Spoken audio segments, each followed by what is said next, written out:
Bonsoir Gaël. Bonsoir Clémentine, bonsoir à tous. Installez-vous confortablement. On est parti pour 10 minutes de sport comme chaque lundi, garanti sans aucune crampe. Et on va parler de sport collectif, on parle de basket. Oui, ce week-end c'était la reprise pour pas mal de championnats et de sports, et notamment le basket. Alors il y a eu des destins différents pour nos équipes en cette première journée. En National 3, vous le voyez, les Marnais de la Gauloise sont allés décrocher une très belle victoire sur le parquet de Célestat, 68-56. Ça a été plus compliqué pour Saint-Dizier en pré-national. À domicile, les jeunes Bragards ont été battus par Reims, 89-73. Je vous propose d'écouter Gracien Perriot, l'entraîneur de retour dans son club à Saint-Dizier, autour de cette nouvelle saison qui commence pour un groupe tout jeune. On a des jeunes qui sont revenus soit de retour de prêt, ou de U17 régions qui vont faire leurs armes en prénat pour la première fois, donc c'est pas facile. Aujourd'hui, ce qu'on a pu voir hier, en tout cas, c'est très encourageant. Les anciens, si je puis dire, et puis avec le gros apport du capitaine, fait du bien, arrive un peu à garder ce groupe et fédérer. Je suis très content d'être revenu au club. Maintenant, à nous de construire ça, pierre après pierre, et puis on verra ce que ça donne et on fera le bilan. Effectivement, le souhait et la volonté du club, c'est de se maintenir avant tout. Et on verra après, la saison prochaine, on sera une autre.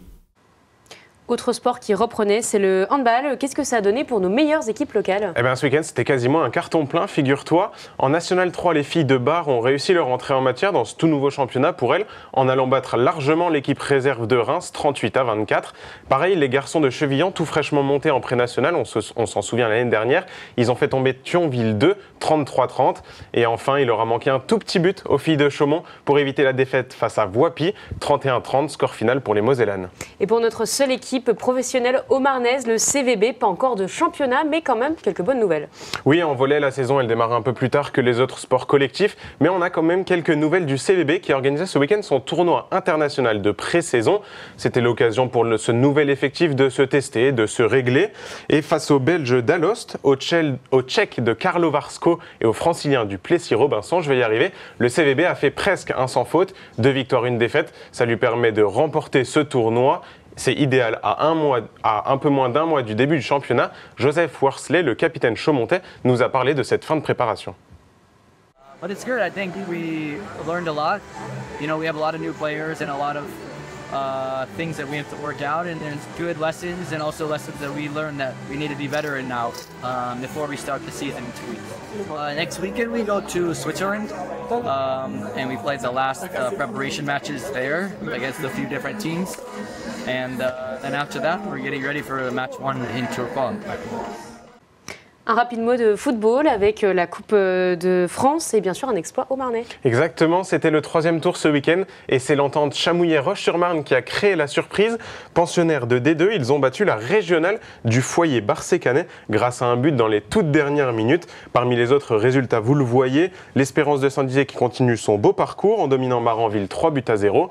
Les gros du département, Marnaval, Chaumont et Claron, ça passe sans souci, tout comme Vitry-le-François qui a éliminé Épernay au tir au but. Et pour faire le tour des sports collectifs, il ne manque plus que le rugby là. Oui, le ballon ovale, c'était aussi le retour ce week-end. En Régional 2, l'entente Saint-Dizier-Bar-le-Duc s'est malheureusement inclinée 25-5 face à Reims. C'était dimanche après-midi, mais c'est un résultat pas si décevant pour, là aussi, une jeune équipe en construction. Écoutez. Défaite, mais positive dans le combat. On a des choses à régler, on le savait, c'est un nouveau groupe. 2 entraîneurs qui sont arrivés. Des joueurs qu'ils ont arrêtés et on a eu des nouveaux joueurs qui sont montés et qu'on a essayé de développer un peu plus. Et c'est positif, on a quand même tenu le match quand même dur, ils pensaient nous mettre 40 pions, on a bien tenu la route. Et ce soir Gaël, tu nous proposes de rencontrer un jeune cycliste, un sportif du coin. Oui, un cycliste qui est en train de se faire un nom. Ce nom, c'est Mathis Beurville. Alors, si vous suivez le cyclisme local, vous devez forcément le connaître. Pour les autres, Mathis, c'est un jeune cycliste prometteur de Saint-Dizier, entraîné par son grand frère Maximilien. Et cette saison, ils avaient décidé de se consacrer à 100% au cyclisme pour se donner toutes les chances de briller. Résultat, un titre de champion du Grand Est en contre-la-montre, une première victoire chez les élites et des places d'honneur régulières. Nous l'avions suivi lors d'une sortie d'entraînement. Regardez. Chez les Beurville, dès qu'on a l'occasion et que le temps le permet, on sort les vélos. Au programme du jour, une sortie entre David, le père, et Mathis et Maximilien, les 2 fils.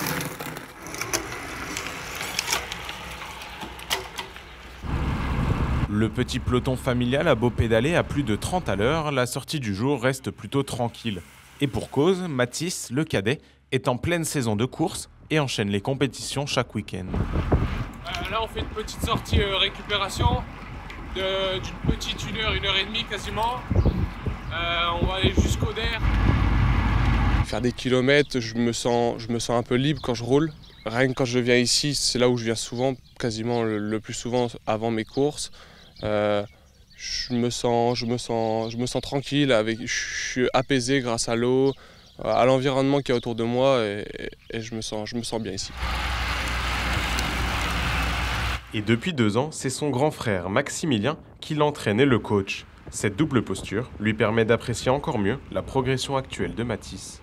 Quand on voit ses derniers résultats, il a fait le Grand Prix de la Somme il y a de ça 3 semaines, faire 8 top 10 et donc 8e à l'arrivée sur une course professionnelle. Je pense que c'est pas donné à beaucoup de personnes. Donc ouais, je pense qu'il va progresser, il progresse, il continuera à progresser. Et puis on verra où ça va l'amener, quoi.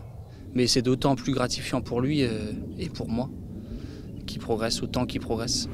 Cette saison, le gamin de Saint-Dizier enchaîne effectivement de très bons résultats et commence à faire sa place dans le plus haut niveau amateur français. Un niveau amateur qu'a également connu autrefois le père. Si les 2 frères Beurville sont tombés amoureux du cyclisme étant petits, David n'y est pas pour rien.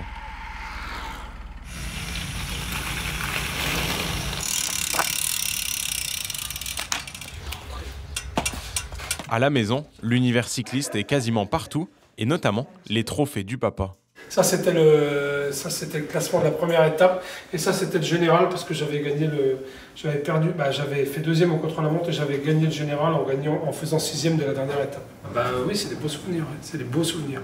Et ça donne envie de faire pareil, c'est sûr. Faire pareil, c'est exactement ce qu'a fait le petit Mathis. Comme papa, il s'est mis au vélo et s'est inscrit à ses premières courses. La première course, je crois que c'était celle-ci en plus. C'était ma première course à Rentières. Et puis c'était ma première victoire. Je découvrais le vélo, les courses de vélo d'ailleurs. Et ça m'avait plu et c'est là que j'ai tout de suite accroché les courses en 2017. C'est maintenant chez les adultes que Mathis espère aller décrocher ses plus belles victoires et faire briller ce nom de famille. Alors c'est un jeune plein de talent, de quoi attirer l'œil des équipes et il a décidé de partir dans les Vosges. Oui, il quitte le team UVO, on voit son maillot vert et blanc dans le reportage, et il va rejoindre le team Inside à Vittel dans les Vosges. C'est une équipe qui joue les premiers rôles dans le cyclisme amateur national et ce transfert, on espère qu'il va permettre à Mathis d'évoluer encore et de sûrement passer un cap.